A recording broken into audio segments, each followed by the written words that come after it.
warahmatullahi wabarakatuh dan selamat pagi. Salam sejahtera untuk kita semua. Perkenalkan, nama saya Rismayanti Amin, SPM MKes. Saya adalah dosen program studi S1 Kesehatan Masyarakat Fakultas Kesehatan Universitas Mega Buana Palopo. Pada kesempatan kali ini, perkenankan saya menyampaikan pernyataan diri dosen dalam unjuk kerja Tridharma Perguruan Tinggi, khususnya di bidang pengajaran mata kuliah Dasar Kesehatan dan Keselamatan Kerja.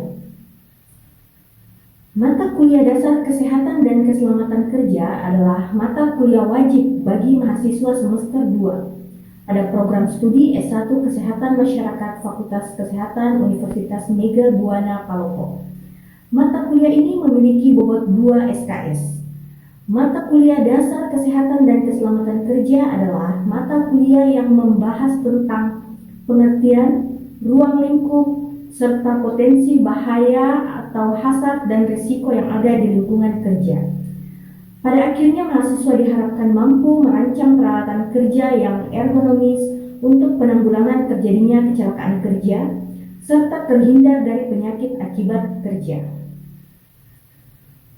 Adapun capaian pembelajaran mata kuliah ini adalah mahasiswa mampu menjelaskan sejarah, pengertian dan konsep dasar kesehatan dan keselamatan kerja, serta mengetahui potensi bahaya dan resiko yang ada di lingkungan kerja, baik lingkungan kerja fisik, kimia, biologi, ergonomi, dan psikologis, serta penanggulangannya kecelakaan di tempat kerja dan menginterpretasikannya dengan merancang peralatan kerja yang ergonomis.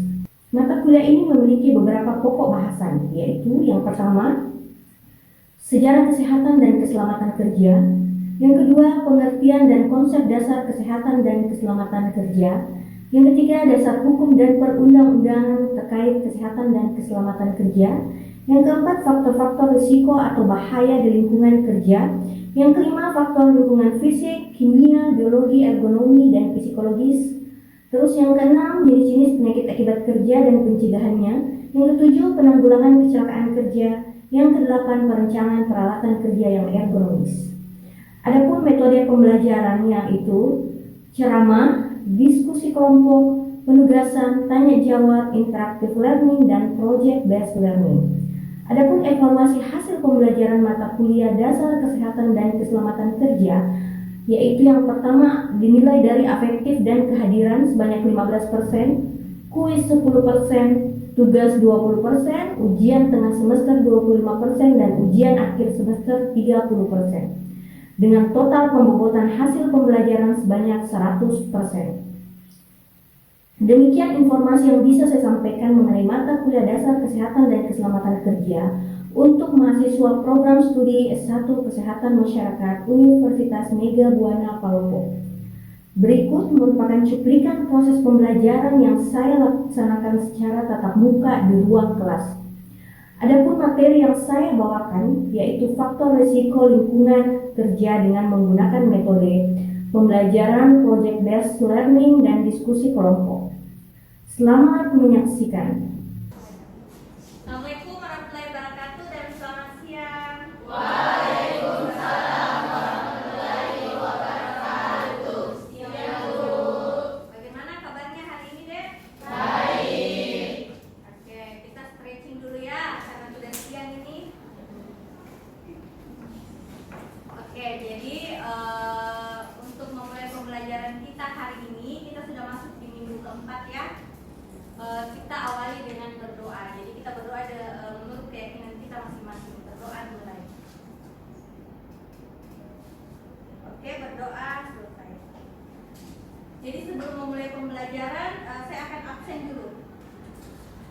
Amanda Cahyani, Hadir Bu. Rahmi, Hadir Bu. Dina Aulia, Hadir Bu.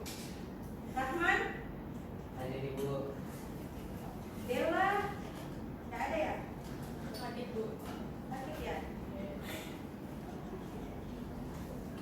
Oke. Jadi tidak terasa kita sudah memasuki minggu keempat. Minggu sebelumnya ada yang masih ingat kita mempelajari terkait apa? Peraturan perundang-undangan dan undang-undang yang mengatur terkait K3. Terus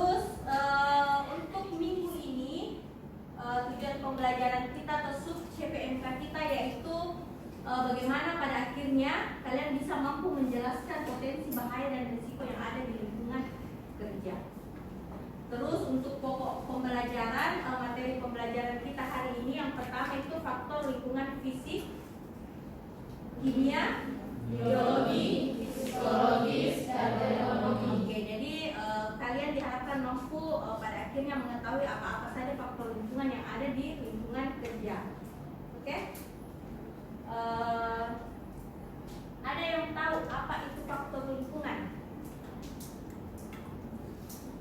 Lingkungan, jadi bahaya yang ada di lingkungan sekitar kerja. Kita juga termasuk ya. Nah, seberapa penting menurut kalian? Penting atau tidak? Penting. Oke. Jadi sedikit pengantar. K3 itu seperti K, ada 3 toh. Yang pertama, yang pertama itu ya keselamatan atau selamat, lawan katanya itu celaka.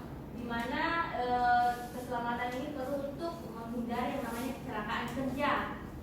Kayak yang kedua itu kesehatan atau sehat, supaya dia tidak sakit. Jadi bagaimana bisa terhindar dari penyakit akibat kerja.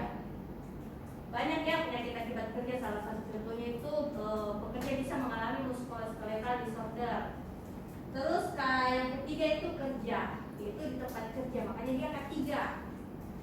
Nah selanjutnya antara kesehatan dengan keselamatan dan lingkungan itu sebuah proses di mana tenaga kerja itu harus menggunakan alat. Jadi dia dalam menggunakan peralatan kerja dia harus menjaga supaya dia aman dalam SOP peralatan kerja itu. Terus kaitannya dengan lingkungan kerja, makanya kita mempelajari lingkungan kerja hari ini. Nah, bagaimana tenaga kerja itu dalam bahan yang digunakan dalam bekerja itu bisa dia tercapai kesehatannya, jadi tidak sakit. Nah, hari ini kita akan bahas tentang lingkungan kerja. Nah, ini contoh lingkungan kerja yang ada di rumah. Nah, ini ada bahaya dan resiko. Yang pertama ini bahaya yang ditimbulkan oleh faktor lingkungan fisik, kimia. Nah, kalau faktor lingkungan fisik kimia itu apa? Contohnya yang kalian lihat di layar? Kompor gas yang bocor. Resiko yang bisa terjadi apa? Ledakan hingga kebakaran rumah. Oke, jadi bahaya ya kalau kompor gas bocor itu bisa mengakibatkan resiko ledakan gas, ledakan dan bisa mengakibatkan kebakaran. Yang kedua itu faktor lingkungan biologi. Jadi air yang menggenang itu yang jarang dikuras, dia bisa tumbuh bakteri-bakteri. Nah ini bisa memicu pertumbuhan jentik nyamuk yang menyebabkan penyakit. Itu risikonya. Terus contoh lainnya bahaya faktor fisik. Faktor lingkungan fisik itu kebisingan di area konstruksi. Contohnya risiko yang bisa terjadi yaitu gangguan pendengaran oleh pekerja. Oke, jadi ada peralatan kerja yang digunakan supaya dia bisa terhindar dari suara teriak kebisingan. Terus yang keempat itu ergonomi. Nah di sini posisi duduk yang salah saat bekerja di depan komputer. Kalau posisi duduk yang salah itu bisa mengakibatkan nyeri punggung atau gangguan tulang belakang. Selanjutnya itu faktor bahaya psikososial. Nah, faktor bahaya psikososial ini karena tekanan kerja dengan tenggang waktu yang ketat. Jadi terlalu banyak beban kerjanya, terlalu banyak pekerjaannya, terus tenggang waktunya, ya, sehingga dia bisa mengalami stres karena pusing toh banyak pekerjaan yang harus diselesaikan. Nah, mengakibatkan stres berlebih yang mempengaruhi konsentrasinya. Orang kalau terlalu banyak pekerjaan itu kita tidak bisa fokus di luar nih job desk-nya kita. Nah, selanjutnya faktor lingkungan kerja. Yang pertama tadi fisik, Kimia, biologi, psikologis, dan ekonomi. Oke. Jadi kalian sudah ada gambaran ya faktor fisik tadi itu contohnya dia kebisingan. Faktor lingkungan fisik kebisingan contohnya paparan radiasi, getaran yang ada di tempat kerja. Selanjutnya itu faktor kimia.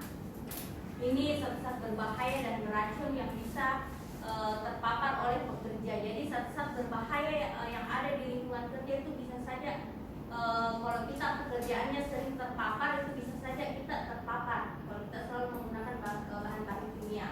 Terus biologi, kalau faktor biologi itu kita tidak bisa tahu ya, di mana-mana itu ada virus.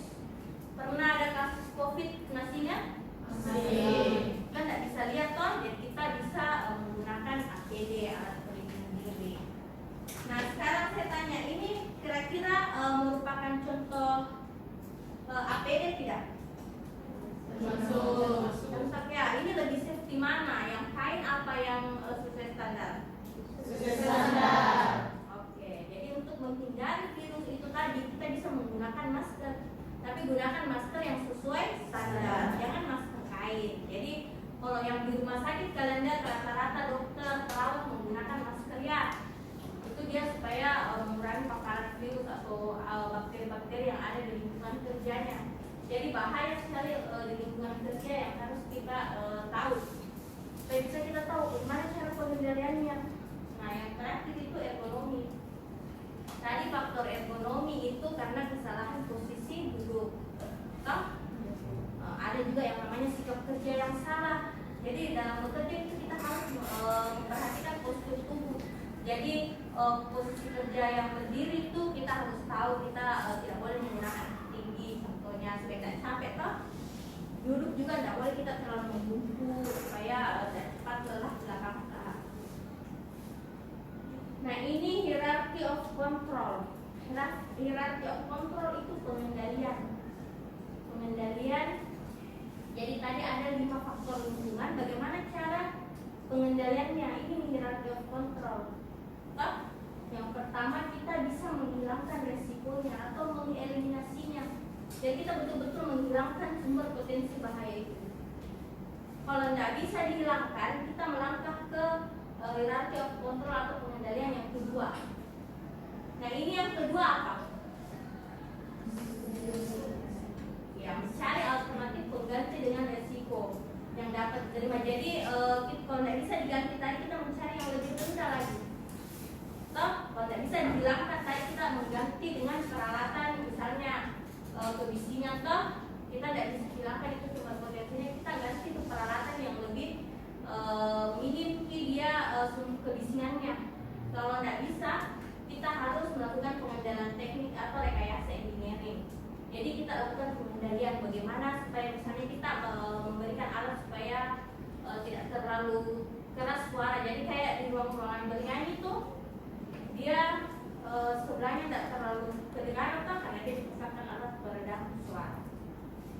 Terus yang keempat, pengendalian administratif kontrol. Jadi ini kita lakukan pengendalian ke pekerjaannya. Tadi kan ke peralatannya toh. Yang keempat ke pekerjaannya. Misalnya kita memberikan dia pelatihan, toh, rotasi jam kerja dan lain sebagainya. Yang kelima, yang terakhir itu menggunakan alat pelindung diri. Tadi salah satu contoh alat pelindung diri itu masker ya. Jadi kita menggunakan masker untuk menghindari paparan misalnya virus K. Terus kalau untuk kayak kebisingan kita menggunakan air plug atau air pump. Jadi sesuai misalnya faktor lingkungan fisik, apa potensi bahayanya, kita gunakan APD yang sesuai. Nah selanjutnya ini ada insiden near miss dalam K3. Jadi kita tidak bisa pungkiri di lingkungan kerja kita tuh ada yang kondisi tidak aman. Kita tidak bisa pungkiri ya. Terus kalau kondisinya tidak aman, kadang juga tindakannya kita yang tidak aman. Sudah tahu ada bahaya, kita sengaja lagi lewat toh, biasa ada begitu. Sudah tahu ada potensi bahaya di atasnya, misalnya kayak ini. Bisa saja ini terjatuh, kita malah pergi lewat di bawahnya. Itu kan kita sendiri yang cari. Terus ini ada namanya hampir celaka, hampir tidak celaka, artinya dia tidak kena, meskipun jatuh dia tidak kena. Terus ada namanya kecelakaan, tidak bisa dihindari, dia mengalami kecelakaan, artinya terjadi kecelakaan karena memang sudah diminta-minta. Bisa saja kena unsafe kondisi yang tidak aman atau karena unsafe action kitanya sendiri. Jadi ada memang kondisi lingkungan dan karena perilakunya kita. selanjutnya akibat dari faktor lingkungan itu atau bahaya-bahaya yang ada di tempat kerja itu bisa mengakibatkan kecelakaan kerja. Ya, kalian lihat gambar ini seperti gunung es. Jadi untuk dampak dari kecelakaan kerja itu banyak sekali, yang tidak terlihat itu justru malah lebih banyak daripada yang terlihat. Kalau yang terlihat itu hanya kayak korban jiwa, toh nanti terlihat. Nah, korban luka, biaya pengobatan, kerusakan properti, toh. Kalau yang tidak terlihat, gimana kita bisa melihat masa depan keluarganya seperti apa, toh? Terus trauma jangka panjang kita kan tidak bisa lihat ke depannya seperti apa, toh? Terus otomatis merusak nama baik perusahaan. Kalau ada kasus-kasus pasti orang tanya itu gimana, toh? Bisa perusahaan ini, berarti nggak bagus jika tidaknya di sana karena terjadi kecelakaan kerja, toh? Terus rekrutmen tenaga kerja otomatis direkrut lagi karena tadi saya mengalami kecelakaan dan dia tidak bisa bekerja, toh? Jadi direkrut lagi tenaga kerja, mengeluarkan lagi biaya, itu yang nggak kita lihat selama ini. Terus biaya melatih karyawan baru. Kalau karyawan baru itu otomatis karena dia tidak terlalu paham kita, dia harus diberikan pelatihan. Nah, selanjutnya kalian lihat yang ada di layar ini kira-kira apa? Faktor lingkungan. Oke, ergonomi ya, karena posisi kerjanya yang salah, dia mengalami cedera punggung, nyeri punggung ya, salah dalam mengangkut barang. Beda ada teknisnya. Terus ini biologi, faktor lingkungan biologi yang disebabkan oleh virus. Terus ini fisik ya, oke ini karena kebisingan. Dia bisa mengakibatkan apa? Gangguan pendengaran. Oke, saya akan memberikan video, memperlihatkan video ke kalian ya. Baik, saya akan membentuk kelompok. Kalian saya bagi menjadi 2 kelompok. Terus kalian perhatikan video yang akan saya tampilkan. Kalian berdiskusi dan nanti kalian memberikan tanggapan terkait apa yang kalian dapatkan dari video, apa makna yang terkandung dalam video yang akan saya tampilkan. Oke, kelompok sini kelompok 1, sini kelompok 2. Silahkan berdiskusi, diatur dulu deh. Terus nanti saya akan tampilkan videonya.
Oke, sudah. Baik, silakan kalian berdiskusi terkait video tadi, apa yang bisa kalian tangkap. Silakan deh. Saya kasih waktu kurang lebih 10 menit.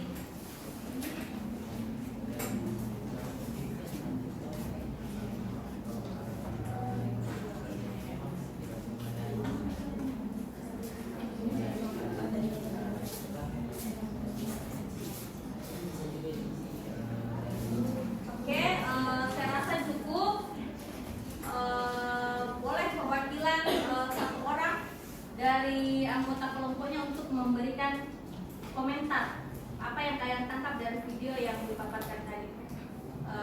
Silakan untuk kelompok 1 dulu. Ya boleh, silakan Armi. Ya silakan deh. Baik, sebelumnya saya merasa keras suaranya, boleh keras suaranya deh. Baik, sebelumnya terima kasih kepada Ibu karena telah memberikan saya kesempatan untuk menentukan terkait video di atas. Baik, yang saya simpulkan itu video tersebut menggambarkan kelelahan yang dialami oleh pekerja, khususnya dalam hal ini pekerja mengalami kelelahan akibat tidak kerja, pekerja menurun dalam melakukan pekerjaan. Oke, terima kasih untuk kelompok 1. Kita berikan aplaus. Selanjutnya kelompok 2 ya, silakan kelompok 2 siapa? Oke, Sinta. Baik, sebelumnya terima kasih atas kesempatan yang telah diberikan kepada saya untuk mewakili kelompok kami. Mungkin hampir sama juga dengan kelompok sebelumnya, tetapi menurut kelompok kami, beban kerja yang berlebih bisa mengakibatkan kelelahan dan posisi kerja yang salah juga dapat menyebabkan muskuloskeletal disorder yang sampai juga disebut, yaitu kelainan yang disebabkan oleh aktivitas duduk yang berlebih. Mungkin itu saja. Oke, baik. Terima kasih. Silakan menyampaikan. Oke, jadi video tadi menampilkan salah satu faktor lingkungan ergonomi ya, di mana karena beban kerja yang berlebih bisa mengakibatkan kelelahan dan muskuloskeletal disorder, salah satu penyakit yang bisa dialami. Terus bahaya faktor lingkungan psikis juga itu karena psikososial ya, faktor lingkungan fisik. Baik, mungkin saya rasa cukup untuk materi kita hari ini. Ada yang bisa ada yang mempunyai pertanyaan, silakan. Ada yang mau bertanya deh? Tidak ada? Baik, kalau tidak ada, coba saya minta Rahman untuk memberikan rangkuman untuk pembelajaran kita hari ini. Silakan. Baik, terima kasih atas kesempatannya. Jadi pada pembelajaran hari ini teman-teman, kita bisa mengetahui terkait dengan faktor lingkungan kerja sendiri. Itu ternyata ada beberapa teman-teman dari faktor lingkungan kerja fisik, kimia, biologi, ergonomi, dan juga faktor lingkungan kerja psikologi. Nah, contoh dari faktor lingkungan kerja fisik sendiri itu adalah kebisingan. Lalu untuk faktor lingkungan kerja kimia itu adalah para pekerja yang terkena oleh paparan radiasi.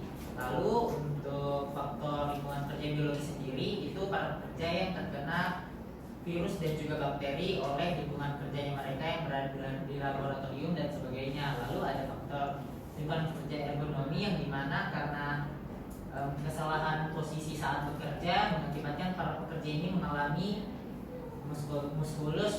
muskuloskeletal disorder. Lalu yang terakhir itu adalah faktor lingkungan fisik psikososial yang dimana itu disebabkan oleh para pekerja yang menerima terlalu banyak beban kerja yang akhirnya mengakibatkan para pekerja ini mengalami stres, teman-teman. Mungkin hanya itu saja, Ibu. Terima kasih. Baik, terima kasih deh atas rangkuman materi. Silakan duduk.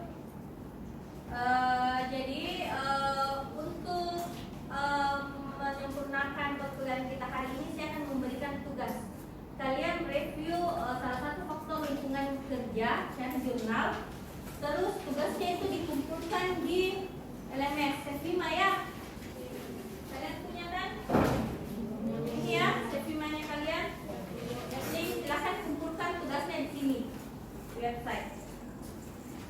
Oke, jadi untuk hari ini semua sudah tahu ya faktor lingkungan itu ada. Yang pertama fisik, yang kedua biologi, yang ketiga kimia, yang keempat ergonomi, yang kelima psikososial. Oke, pertemuan berikutnya kita akan membahas tentang faktor lingkungan fisik dan bagaimana cara pengendaliannya.